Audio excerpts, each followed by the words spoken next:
So this is our last running decimals lesson.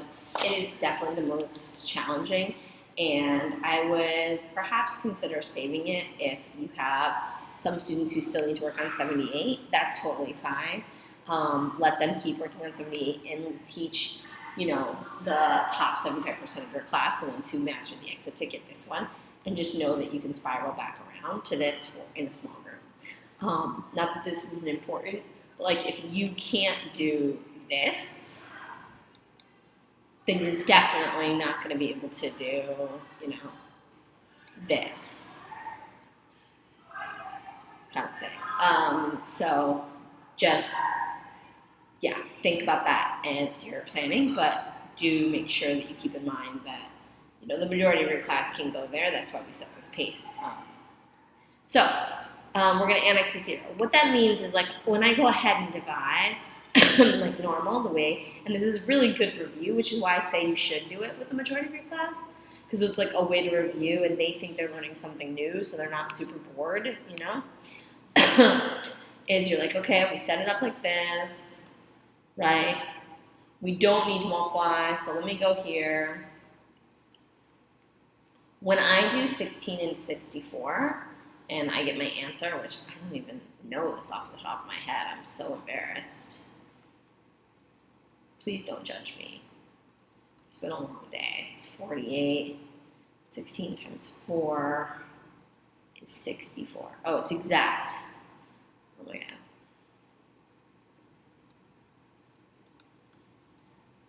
I get my answer. It was tenths, so my answer is tenths. But now, let's say I go ahead and I want to divide 8 by 20. So I try to set it up. Sorry. I go to set it up like this. I don't need to multiply by anything.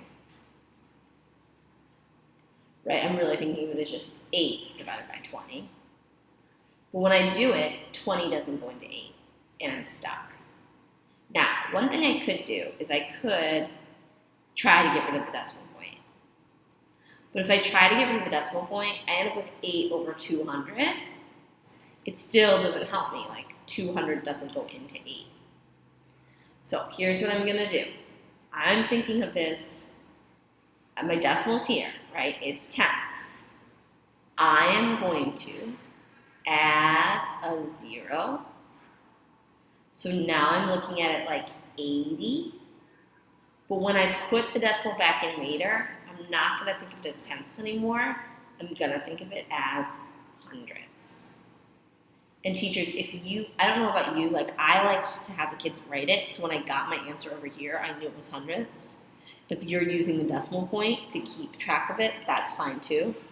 But we have hundredths getting divided. They're going to stay now hundredths, not tenths anymore, because we added that 0. It's still equivalent. Like, it's just like this, because 8 tenths and 80 hundredths are the same. I'm going to divide like normal. So 20 goes into 80 4 times, right? And now when I get my 4, it's 4 hundredths. So it's going to go in the hundredths place, right? Not 4 in the tenths place. Even though I started with tenths, when I added that 0 to make it 80, it became hundredths. Let's try another one. Remember, kids are always going to be going through the same steps. So while it might feel tedious to you, the reality of the matter is they're always going to be setting it up like this, right? Just like we did in the last slide. We didn't have to do in the last one, but we're going to want to do here. I'm going to go times 10 over 10. To get rid of this decimal here. That's 0.2 over 5, right? By the way, even if I went and when I set that up as division, 2 divided by 5, right? That's what 5 decimal point 2. You're going to have to annex a 0.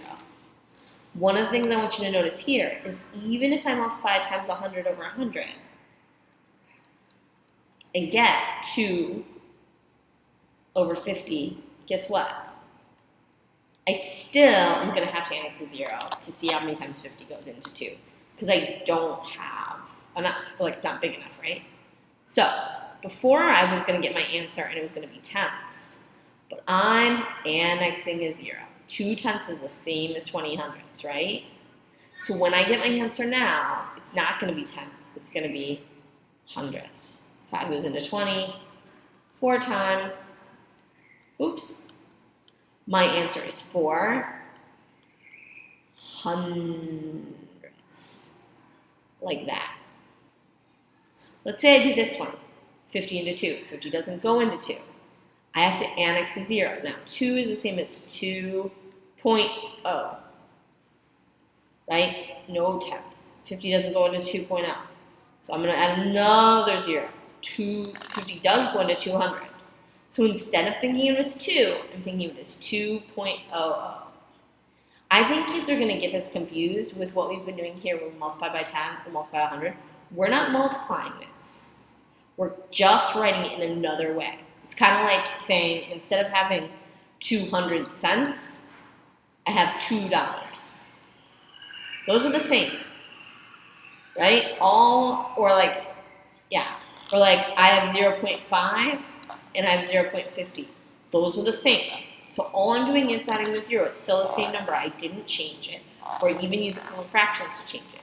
But now 50 into 200, that's easy. It's 4 of it. Frankly, you know what? Even if I didn't know what it was, 50 into 200, let me subtract 50s. There's 150, another 50, another 50, another 50. My answer is 4. But keep in mind, it's 4 hundredths. You see, I get the same answer either way. I'm showing all of this to you teachers because I really want to make sure that you can kind of see where kids go wrong. If they multiply like this, they still have to annex zeros. When they annex a 0, it's not changing the value. They don't annex a 0 in both places, right? Like you can't say, oh, I'm dividing 0.2 by 5. Let me annex a 0, annex a 0. Well, no, if I annex a 0 to a whole number, it's 5.0, and now I'm back stuck with the original problem I had, right, which is that I'm going to need to multiply this by 10 over 10 to get numbers that, a divisor without a decimal in it. So I'm showing you all of this to kind of help you see through some of the mistakes that kids might make. Let me just kind of name them so that this is really clear. Like one mistake kids might make is that they annex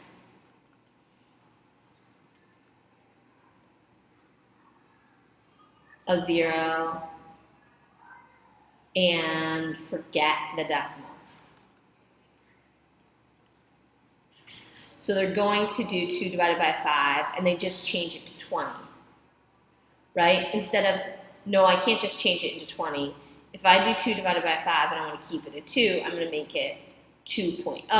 Yes, I think of it as 20 when I divide, but then I'm remembering that was 20 tenths, and I put my decimal point, right? Another thing that they do, right, is they might add a 0 in 2 places, confusing it with when they're shifting decimals. So, they're doing 2 divided by 5, and they add a 0, and they add a 0. That's fine, except for now we're kind of back where we started from the beginning, where we're dividing by a decimal, and we're going to have to shift it. And now we still are in a scenario where we have to annex a 0 in order to do it. I think those are the major mistakes that we would see. I guess the last one is that they annex the 0, but then don't account for the place value when they're done. So if I have 2 divided by 5, and I decide to annex a 0 and make that 2.0, I ignore the place value to do the division. Think of it as 20, right? Answer is 4. But then I need to think about the place value again when I think about my final answer. This was really 20 tenths. My answer is 4 tenths. I think another thing they might get confused in is like when, like they might either forget to find equivalent fractions, which they did the day before. So suddenly they have 0.2 divided by 0.5, and they're trying to actually do that work, but you can't do it till you get rid of the decimal.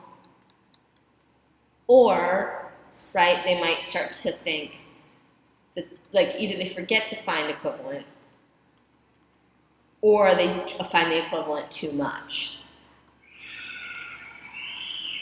So they're like, I can't do 0.2 divided by 0.5.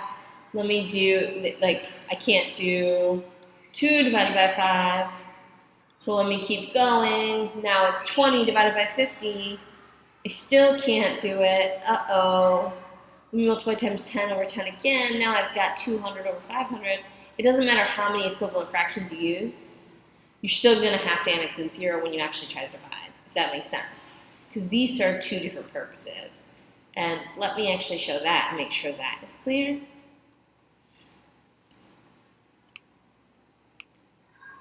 Right? There's 2 kind of techniques we've learned here. Right? Multiply times 10 over times 10. That's one technique. And then the other technique we learned was annex a 0. When we did multiply by 10 over 10, we did that because there was a decimal point in the divisor, in the denominator. So here, no, we don't need to multiply by 10 over 10. There's no decimal in the divisor. Here, yes, we need to multiply by 10 over 10. There's a decimal in the divisor. Annex a 0 is something totally different.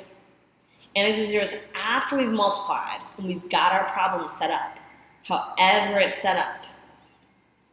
Maybe this is the problem we ended up finding. If I can't do 5 into 2, I have to annex a 0, meaning just change the quotient, the dividend, so that I can think of it as 20 divided by 5, right? And then when I do it, I better put that 0 back in. I really encourage you to play with this for a long time. Do this problem, do all the examples, and it will start coming to you, although it obviously is quite complicated, and that's why you're going to have a handful of kids who you don't teach to annex a 0 quite yet. You just let them keep working on the equivalent fraction theme.